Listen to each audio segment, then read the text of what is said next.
When you try to solo, does it sound like you're practicing scales? So many of us get stuck there, just running up and down scale patterns without any real direction. I personally got stuck there for quite a long time. And if you're brand new, or even if you're just getting back into playing after some time away, this can really feel frustrating. But in the next few minutes, you're going to learn 3 tips for sweeter solos using the brilliant BB box. These tips will help you create smooth blues solos without memorizing endless scale patterns, even if you're building or rebuilding your chops. It's not about knowing more notes and more scales. It's about knowing what to do with the ones that are right under your fingers. And that's what we're going to do. Let's start by mapping out the BB box in A. We'll start our pattern on the 3rd string up at the 11th fret. Then we're going to play the 10th fret on the 2nd string. That's actually the root, the A note. We'll come back to that in a second. It's important.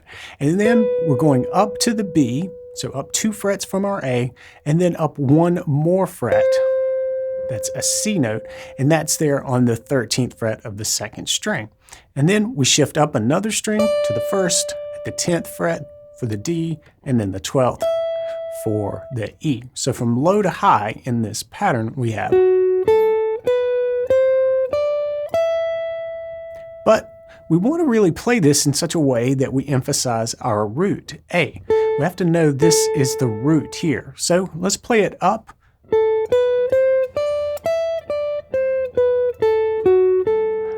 And then back down, and notice that I descended through the root, below the root here, to this note on the 3rd string, this F sharp, and then back up to the root. That's a good way to really hear the heart of this box pattern.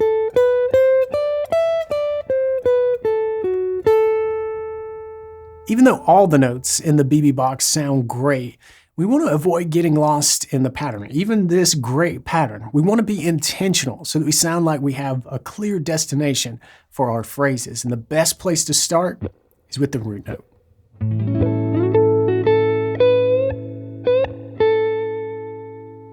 See how even though we slide in and start our lick here on the F sharp, we're really just doing that as a way to feature the A. It's a great way to set up the root, right? Even though I'm going back and forth between the A and that F sharp, this is clearly the note that I'm targeting, the root here.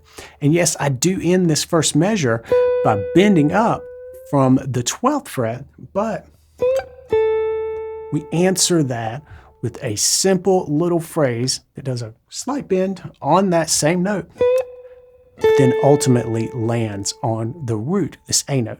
That's the idea behind these first couple of bars. We are featuring this root quite a bit in these 2 phrases. By targeting the root note at the end of your phrases and even sprinkling it in and featuring it throughout, you're going to sound more confident and more intentional. This is true even if you only use a couple of notes to get there, like we did at the very end of the 2nd measure. So now that we can land our phrases with some purpose, what happens when the chords change and the root is no longer the root? Let's say the progression moves away from A and into a D7 or D9 chord. The BB box lets us target some tones from this new chord, but we get to stay in the same box pattern that we just learned. We can use this same box pattern, but we have to shift our focus away from A and more toward D, which is here at the 10th fret on the 1st string.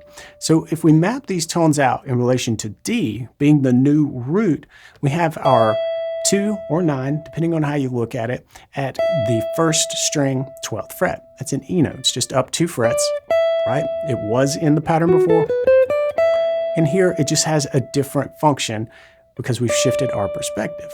Now if we kind of work our way back down the strings, this next note, the C, is very important to the D because that is the flat 7th, a note that really gives the blues part of its characteristic sound. We use a lot of flat 7 dominant 7th chords in the blues. So there's our C, keep your eye on that. And then down to B, that's going to be the 6th, kind of a sweeter note in relation to D. And then the 5th, A. All right, so it's no longer our root, it's the 5th of the chord we're playing over now. And then if we drop down to the note that's on the third string, that's the F sharp. Now check this out. That is a D major triad. When we play these three together, the F sharp, the A, and the D, it's just an inversion because we have the third as the lowest note in our triad. Pretty cool, and something that you can keep in mind as you're using this box pattern for your phrasing. You could keep playing your phrases that target A even when you're over a D chord. It actually works. It sounds pretty good, as you're going to see in part of this phrase, but watch what happens when I bring a little more attention to the D chord's root note, D.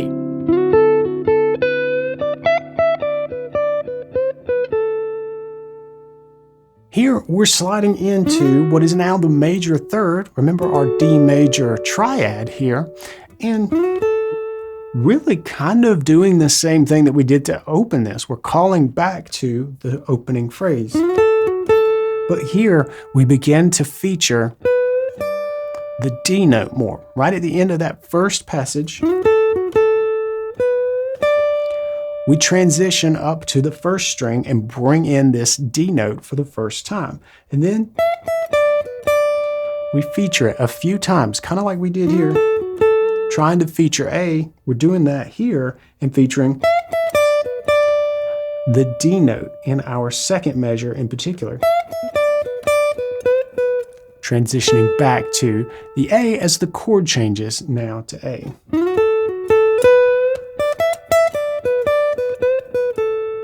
We can shift our focus to the new chord while staying in the same box, and that lets us create phrases that sound musical while following the chord changes. So now that we can mold the pattern over different chords, let's add some sweetness to these phrases. We've actually been doing this in each phrase a little bit already.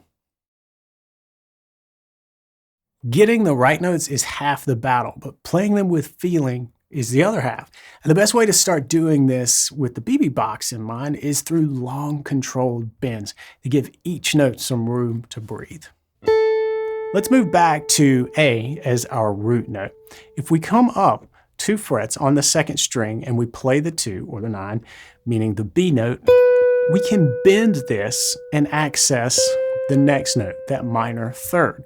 And when we do this with a slow bend, we get a really cool travel. But we can also access some notes that are outside of this pattern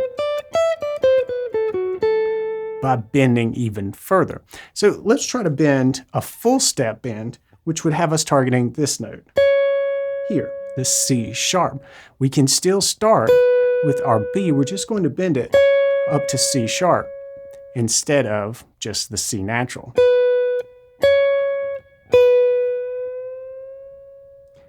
And we can use that note to help us establish the right pitch for that bend. Don't get me wrong, quick bends sound great too, but slow bends can be really helpful, especially for a beginner, because they give you time to really hear where you're going. They let your ear guide you through the bend to the correct pitch. Watch how these slow bends work in our final phrase. And yes, there are a couple of quick ones in there as well.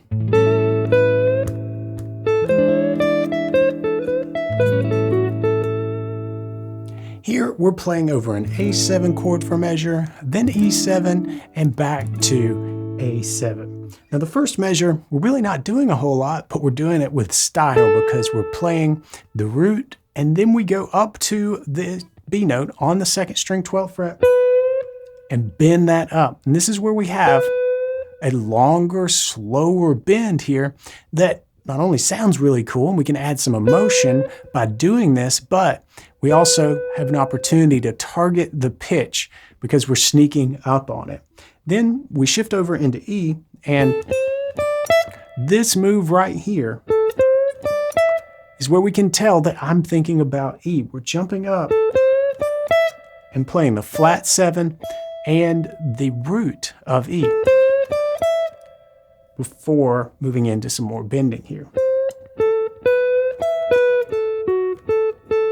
right? So we're incorporating some bends. Some are faster than others, but start by incorporating a nice slow bend into your phrases so that you can target the right pitch and get that real cool sweetness that these slow bends allow.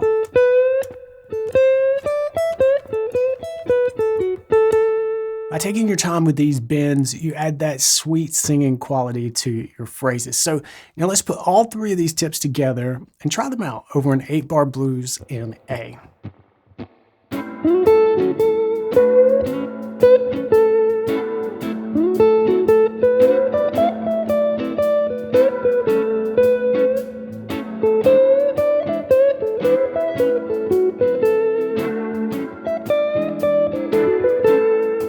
Earlier, I mentioned that targeting specific notes makes your solos sound more intentional. Now, that's true, but the thing is that so many guitarists get frustrated because they can't find these target notes quickly. They don't know where they are. The fretboard is, after all, very confusing. They feel stuck and end up just relying on patterns and not going where the music wants to go. Click this video right here to watch it next, and I'll show you how understanding this one key will help you break free from patterns and find notes that your ear is really looking for. I'll see you in the video, and until then, practice smart and play on.